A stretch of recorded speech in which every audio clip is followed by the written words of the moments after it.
Ayo, what's outside is within.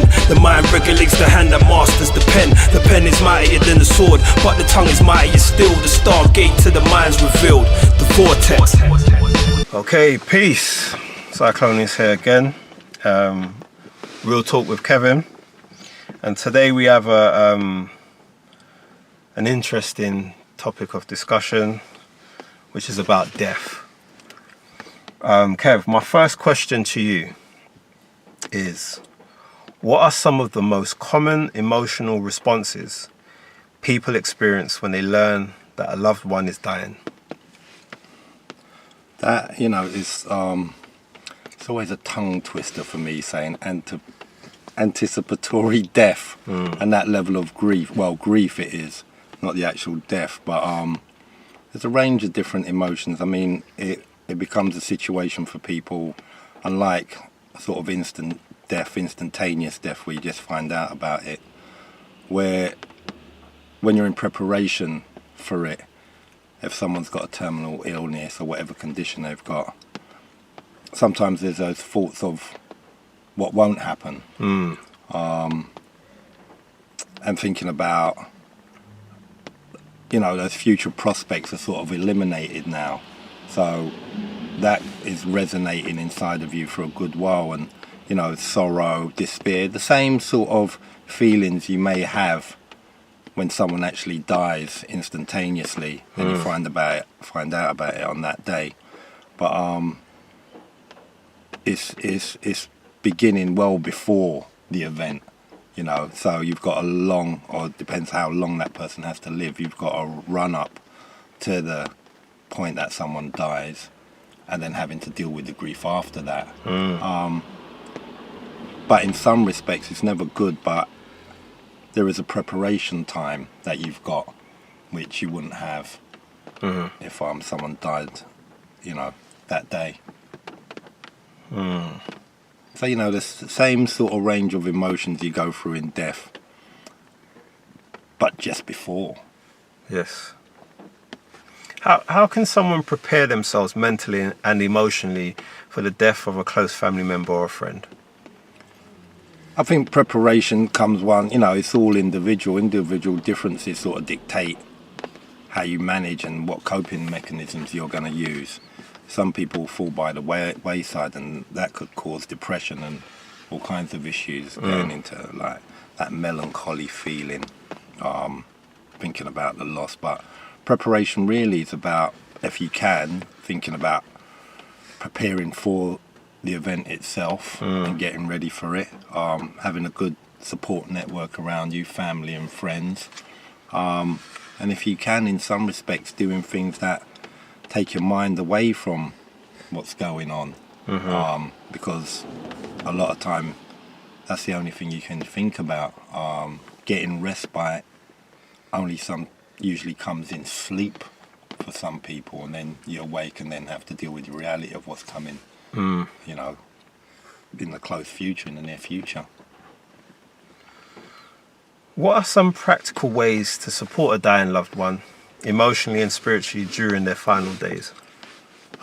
That's hard work. I mean, it'll be different for different people from different generations, you know, and based on their personality. I think a lot of the time, if you know that person well, which should be the case in this case, if they're terminally ill or whatever, you'll know how to navigate around their personality and in the state they're in. I can't say one shoe fits for everyone, because I might have an old uncle, if I had an uncle, because I haven't got no uncles, but I might have an old uncle that's set in his ways and very particular and likes to cuss.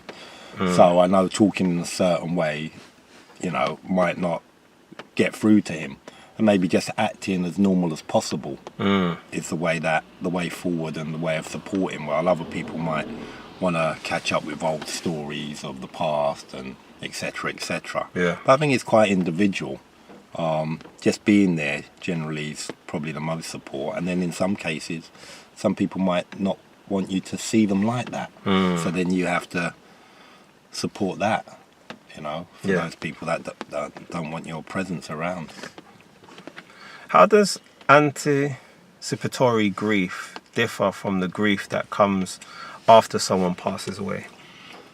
So I think, like I said earlier, there's a level of preparation and that, but I think even based on my own experiences, I'm not so much quite a strange relationship with death myself. Not in regards to family members, because coming up as a youngster, there was only me and my mum. Now there's me, my mum, and my children and my grandchildren.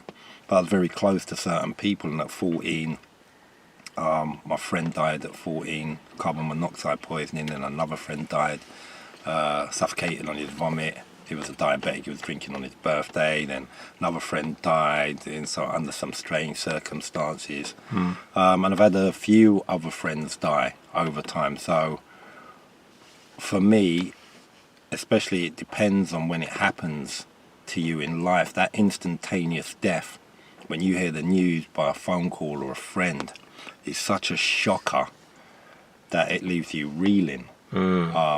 I think that's the main difference between the two. At least you're able to prepare for that and sort of deal with it in a different way and cope with it. While when it happens on the spot, it's like a car crash. You're injured straight away. And coming back from that, I've seen some people that when their husbands died or their wives died, they've gone into mental institutions because the impact of that is like a horrific crash. So I think in regards to the preparation aspect, that's a lot easier. I hate using the word easier because dealing with death is never easy. But if you're expecting someone to die in 6 months, or you're not expecting someone to die and then you get a call that day, and you was prepared to go around their house or see them, or you hadn't seen them and you wished you had gone round because you kept on saying that. That's so traumatic that it may leave you by the wayside, and you'd need some significant support to bring you back. What are some ways to cope with the feeling of helplessness that often accompany watching someone you love go through the dying process? Some of the ways of dealing with that, it's never easy. It's usually immersed in your family and friends and the support you get. I mean, you can go and get support elsewhere as well, whether you go and get therapy. There are people that they need that afterwards. They have to go for some therapeutic intervention, and that might last a little while. Self-help groups and all kinds of groups out there that support people that are grieving and suffering from bereavement. But I think yourself as a person what's working for you. If family and friends aren't working for you, you need to go elsewhere, and that might need a therapist or a counsellor. But if friends and family are working for you, because a lot of people go through bereavement and it's family and friends they get them through more than anything else. But if it gets to a stage where functioning in life becomes severely or significantly difficult, you're going to have to find help elsewhere. And a good counsellor or therapist is really a place to go. I mean, it's quite funny that I, as a therapist, never thought that I needed therapy. And when I was doing my course to qualify as a therapist, it's a part of the course you can't escape. You have to go into therapy. So I took it lightly going into therapy. So, I've got to do this as part of my course, whatever. And then as the process continued, I started to realise how beneficial it was for my own well-being. And now, and it shed a different light on my sort of concept and thoughts of what therapy does for you. So maybe previously, before going through that process and becoming a therapist, I would have said, well, nah, therapy, you don't need that, you can manage it yourself. And you know how it is in the black community, and for black men, especially of a certain generation, it's about taking it on the chin and not being weak. And black men talking in those terms on a regular basis. But but times have changed now, and people are more aware and woken up to what they need to support them emotionally. How can someone manage their own mental health while being a caregiver for a terminally ill loved one? So yeah, in regards to looking after your own mental health is, first and foremost, it's about knowing yourself, understanding what will make you feel better. You'll have coping mechanisms operating anyway, and whether it spawns off into you doing meditation, listening to music, going out, or whatever it is, to get a release from the heaviness of the potential death that's going to happen in the future. You're going to have to do it, family and friends, specific friends. You might sit down and listen to inspirational talks. You might even think about, if you're immersed in religion, the concept of heaven and hell for Christians, for Buddhists, it being a destination and not the end. I'm not very religious, I don't know of all the religious concepts, but there's thoughts about that and understanding where that person's going to go. That I think for a lot of people on the planet, I've seen one of my friends whose son was murdered, and I know it's different to a leading up, but it was his faith and his religion that kept him strong. So I can only imagine on the lead up to someone passing and thinking about their next destination in accordance with their religion, it's so beneficial for a lot of people. Yeah. What are some common mistakes people make when trying to support family members during these times, and how can they be avoided? I don't know. Sometimes people are just who they are. Those people, and I take my hat off to them. Those people are the ones that in your families or your friends that really their social identity, there's an authenticity to them where they don't change in any situation. But in this situation, you need to change. Yeah. You know what I mean? So some people have got the insight and some people haven't. So those people, really, they need to not be around or be able to manage themselves. And usually you'll get family members or friends talking to them about, doing the right thing. The person that's passing away, on the way to passing away, might react a certain way, and they realise then, okay, I'm supposed to be dealing with you in a better manner. So I think it's quite tricky talking about the concept of death, because it's such an individual experience. Especially when it comes to terminally ill people. You go through different waves of emotion. One day you're okay, then the next day you're not. You're smiling and laughing and joking. The next day you're crying.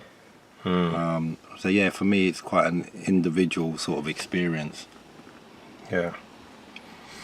How can you navigate feelings of guilt that might arise when you start thinking about life without your loved one? I don't think you can. If the guilt starts setting in, you can navigate past it, but it will be there until you let go of it. And there's different reasons why the guilt will come up. And those will be personal reasons. Things you haven't done, things you've done. So that's a really hard one. I mean, for me, one of my clients is dealing with bereavement, and guilt is quite a prominent aspect in those sessions.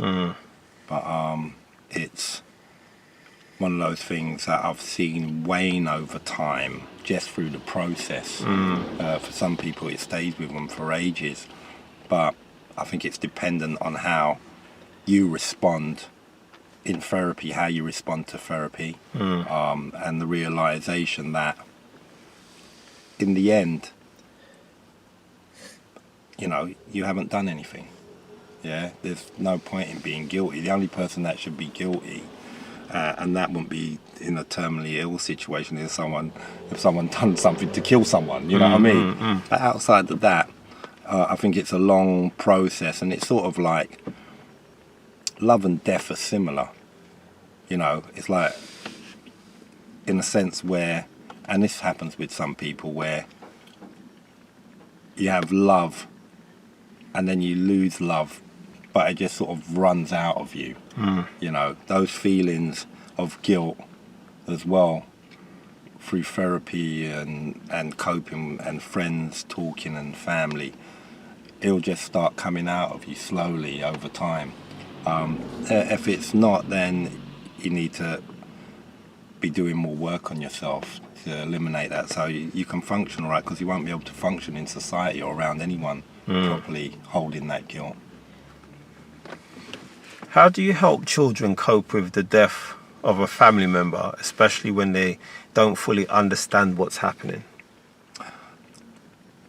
It's funny, in my time, in my career, in a pupil referral unit, in education in general, but the 18 years I spent in a pupil referral unit, the hardest children to teach and the ones with the most challenging behaviours are the ones that have suffered bereavement. If they're younger, if they're really young, that needs some therapeutic support, definitely. You could end up doing more damage to the child if you're just making it up as you go along. But for me, it's definitely that, because at different ages it's different. I think when you're, there'll be a stage when you wouldn't even acknowledge that, and that parent or family member wouldn't be missed. And then there's a stage, you might be 6, 7, 8, 9. That would be so cataclysmic, it's unreal. And then if you lose your mum and your dad at 12, 13, 14, 15, oh my God. And I've got some friends that have gone through that, and they turned to anger and violence at that time, and they didn't get any therapeutic support in any way, shape or form. It wasn't even thought of then as a possibility. So for me, it's a lot of it is down to support in all ways, but the therapeutic support, but making sense of that as a child, again, for me, is all based on that individual child. Some young people at a certain age, especially in teenage years, have been taught in a certain way that enables them to cope, and some haven't been given those tools. So it's a lot harder for them. Yeah. How important is it to have an open and honest conversation about death and with loved ones, and how can those conversations be started? Just in general, just in general. All right. It depends, because like we all know, and I laugh sometimes because some things are quite comical in my head. Don't worry, people on the screen, I don't laugh in other environments. But say it again. We're going to go back to that one. Let me think. How important is it to have open and honest conversations about death with loved ones, and how can those conversations be started? It's quite strange that with the experience I had, talking about death was not a problem for me. I think we've had a conversation before and talked about how taboo the topic of death is in society, and a lot of the time when you talk about death, some people, especially black people, they think you're bringing it on. Like, don't talk about it, it's going to happen, So I think it's really, you have to respect people's opinions and people's feelings and their beliefs. I'm not going to impose myself because I want to talk about death to you. My children, I've talked to them about it in a certain way, because I understand with my experiences that it can happen just like that. 1 minute you're on the phone, next minute they're gone.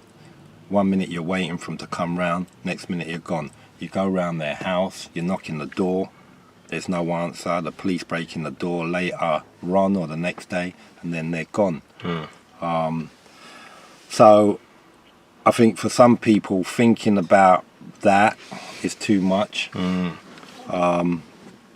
And thinking about it, it's quite strange what that my experiences of death made me understand it a bit more about what the pain's about, and there's these objects that you know, in Cyclonian theory they'll call them objects or part objects, but there's parts of people inside of you through the interactions you've had over the years. I remember when my friend Mark Palmer died years and years ago from lupus, and we used to go comic conventions together.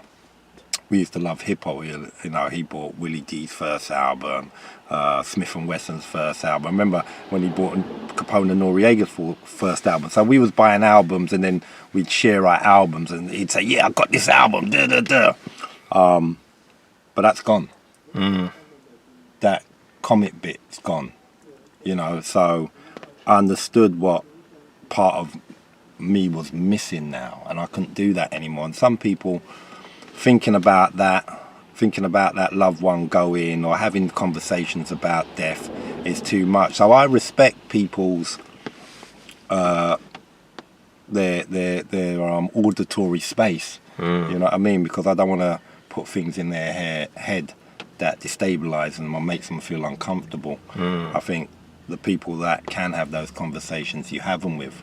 The ones that don't, you just don't. But I think it is important with your children to imply the possibility that at any moment something can happen, but it's the way you do it, because it's an inevitability. I mean, there's a couple of concepts around death.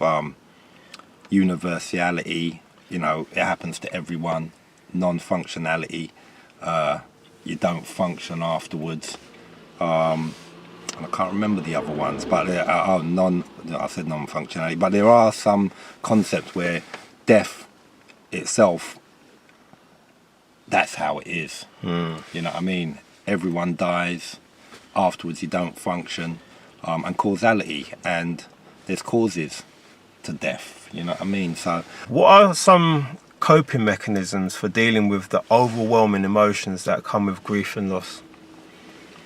You know, people compartmentalize things, you know. I think the coping mechanisms are quite different amongst different people depending on their experiences in life, if they have or haven't dealt with death before, because the first time will be a shocker. But I think for a lot of people, religion is a great coping mechanism, and that takes a lot of people through the whole process pretty well, especially when people have got a firm belief in their religion. Understanding that it's an inevitability and it was always going to happen, that's always hard to deal with, but it's something that gets me through. I've had 2 friends die last year that are close to me, especially the first one was really, really close. The second one was close as well, but the first one was really, really close. But all the people that I've had to grieve over, I knew they were going. I just didn't know when, you know. So I think sometimes having a realistic outlook on what happens in life, and the potential outcomes, and you know, the only 2 things once you're born, you know you're gonna die. And if you can wrap your head around that, then it's a great place to be able to understand that it's an inevitability, and that regardless of what day it is, you've actually got to be in preparation for it. You know, people use music and whatever else, like what I said, but I think thinking in realistic terms that it's actually going to happen is something that can help you a lot.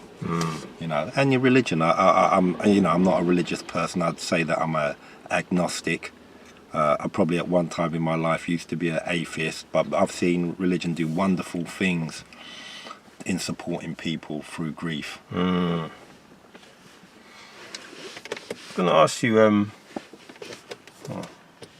turn it back onto that. What roles do rituals such as funerals or memorial services play in the grieving process? That's quite a deep question. It's the finality, you know. Really, it's the finality of all, and that I think that's why, even when someone dies, it's heavy going at the graveside. In those last moments, when that person's going to be put in the ground, or if they're going to be why have I lost the words now? When they burn them. Oh, cremation. Cremation. yeah. Cremation. Yeah, those last moments there, those are the hardest moments. So you know it is all over now. So I think it's that finality. I really don't know much about the history of burial. I mean, you always used to see it in the films and that. Vikings used to put the wood and put them on the water on the raft or whatever. You know, people had their different ceremonies. And I don't really know much about those ceremonies as such. I just know from my perspective, there's different things that people get from it. For some people, it's all too much, but then going into the ground, then it's off to heaven for some people. You know, so I can't really elaborate on that because I don't really know about the history of funerals as well, you know, and burial. How can someone deal with unresolved conflicts or regrets after the death of a loved one? That guilt, I think it's the same thing. Like I said before, it might have to be friends and whatever, because guilt is a heavy burden to carry. Yeah, it'll have to be friends, loved ones, and just dealing with it can be, depending on the person, all-consuming. You know, sometimes that can lead to some level of psychosis and affect your whole personality. You know, some people have been sectioned through their grief. Some people need to go to therapy. And like I said before, it's a very individual thing to deal with. And since I became a therapist, I understand that that's such a great support mechanism for many people. And I'd always tell people, if you're not coping, you have to go and find help in that form. How can people recognize when their grief has become overwhelming or turned into something like depression? And what steps should they take to seek help? If you're staying in bed all the time, if you're not eating, if you're crying all the time, if your behaviours are quite exaggerated, and maybe talking about that person all the time and doing things that aren't appropriate for that environment or for that interaction, people will start talking about you anyway. It's a natural part of human behaviour. Like, you see my man, he's acting weird, he's blah blah blah. There'll be a lot of different behaviours that'll come out as a consequence of you dealing with that. Whether it's, you know, I know people that have been very, very angry and that's led to something else. But there's so many behaviours that come out as a result of grief. But navigating through it, all of it leads to support. You know, but those different behaviours that will come out, it'll be a situation where you don't want it to happen to the extent that you can't function normally. You know, when it gets to that stage, people notice anyway, and sometimes you'll be in denial. They might talk to you about it and you might be defensive. It'll be good if you're open to understanding that's what people are observing. Because when you're inside a box, you can't see what's outside. But when people are outside the box, they can see what's inside, and it's usually like that. What are some healthy ways to commemorate or honour a loved one who has passed away? You know, it's funny because one of my old friends who died when I was 16, it was such a beautiful thing, and some people do it every year on his birthday. We'd all meet up. We'd done that for years. We'd done that for I think 10 years or so from when he was 16 on the day that he died. You know, some people light candles, some people do something on their birthday. But yeah, there's different ways of doing it. But I always think that a yearly celebration of their life is a really nice thing to do. I mean, the people that have done that I know, the coming together and the sharing of stories of that person, having a laugh about the funny things they've done. I really think that's really a great support mechanism for people over time. You see, so for people who don't believe in an afterlife, how can they find peace or meaning after losing a loved one? I wonder if I should talk about myself, because I don't know what I believe. Is there an afterlife? Is there no afterlife? Are we reincarnated? Do we come back in a different shell with the same personality? I haven't got a clue what's going on. I've got feelings that I'm drawn to, but I can't say that they're definite. People have their own beliefs, and that's really good. And some people that haven't got, they're atheists and think we're just going to the ground and that's it. I think sometimes that's a coping mechanism as well. Like, they don't want to think about anything afterwards. Yeah. But I think for me, it's okay. It's been okay. Maybe because of how I see things, that maybe there's an afterlife, maybe there's not. But either way, it doesn't matter, because you're dead. And then you pass over into whatever realm, if there is one, and then the journey begins again. So, like I said, individual differences play a big role in making sense of what's going on around you. So for me, it doesn't really matter what happens next. I would love it to be a situation, because I believe there's a synergy between people, especially people that you connect with and become friends with in the existence, in the life you exist in now. I have this belief, and I don't know if it's true or not. It comes and it wanes sometimes, that you'll be drawn to those people at another point in time. And you may meet again, but they may have a different shell, but there's a connection through personality. But is that real or not? Who knows?